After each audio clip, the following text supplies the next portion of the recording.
بعد شهر من إرسال القمر الاصطناعي محمد السادس ألف فوق ها همزة إلى الفضاء يوم 8 نوفمبر المنصرم، انطلاقا من قاعدة كورو الفضائية في جزيرة غويانا الفرنسية على متن صاروخ فيغا التابع لشركة أريان سبيع،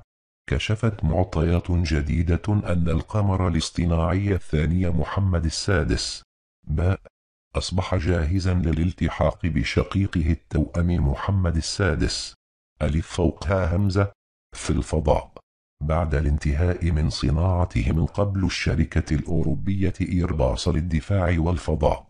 حسب صحيفة ديفينسا القريبة من الاستخبارات العسكرية الإسبانية، والتي أضافت أن المشرفين على محمد السادس باء ينتظرون تحديد يوم إرساله إلى الفضاء السنة المقبلة 2018. هذا ولم يكشف المصدر الجهة المسؤولة عن تحديد تاريخ إرسال القمر الاصطناعي إلى الفضاء،